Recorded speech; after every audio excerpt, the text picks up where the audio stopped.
This is the Peyote Gasser. It will run you $805,000 from San Andreas Super Autos. This isn't an upgraded model either. It comes like this directly from the dealership. It's quite the car from a bygone era and very cool. It's in the same vein as the Tornado Rat Rod, but it seems a lot cooler and it's over twice the price. The upgrade options are fairly limited and the back wheels can't be changed from their original configuration. But for some reason it seems to still look good with its liveries, and I always wanted to purchase one because of that. One thing it doesn't do is try to be something it's not. It's a drag car and there's no shock that it will handle like one. But that comes with a lot more expectations that cars from Grand Theft Auto aren't very good at living up to. So let's check it out and see if it can stand up to the scrutiny.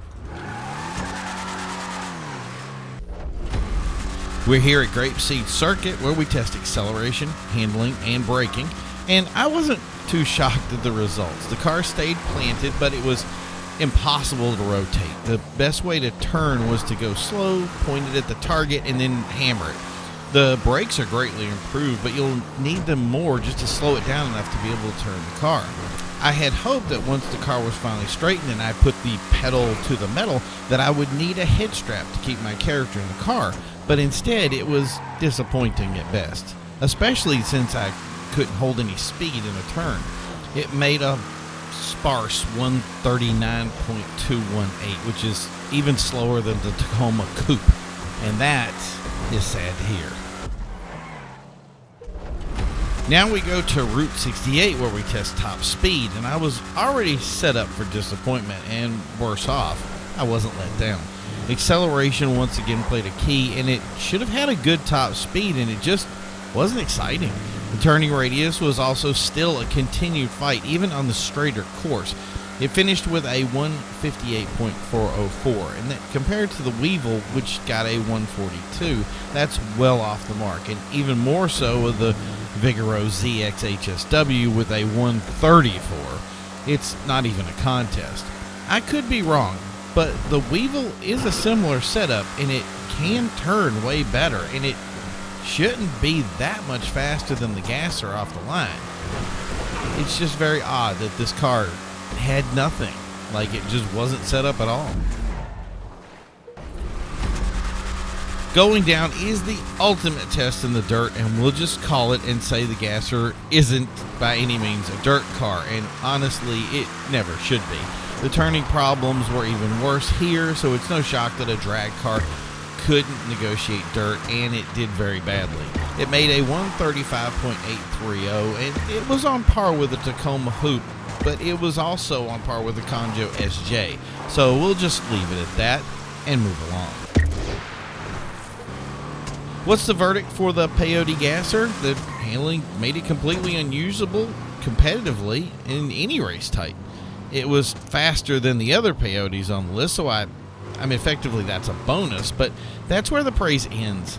I felt the car just wasn't realistic. Even if we said it was a drag car, it still has normal wheels up front and shouldn't have to turn this badly, and it definitely should have had an incredible takeoff, even if the top speed was embarrassing.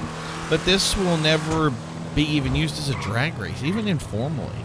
It looked good, but it was like a stale piece of bubble gum in a great wrapper chunk. This is where I really thought Rockstar needs some sort of seesaw system. In other words, you can make a central car that's good at everything but a master of nothing, or a car that has a great top speed and lousy acceleration but bad at handling and brakes, or incredible handling and no top speed, something like that. Instead, we get cars that are broken fast and cars that are just broken, like the Peyote Gasser. This car should be a drag race staple, and it never was, and it never will be. And for me, that's just bad advertising. So thank you for tuning in today. I hope you like our review of the Peyote Gasser. I was highly disappointed in this car. I was very excited to buy it. It still looks the part, and I may keep it just because it looks so good and I like that setup for it. But the reality is there's so many better cars in this, and it's just sad that I'm kind of forced to use one car over the other, and especially like this one that should have been up with For instance, the Weevil. But it just never made the grade. So if you want to see more of this and see us more critiquing these cars exactly how they should be critiqued, then don't make sure you like and subscribe.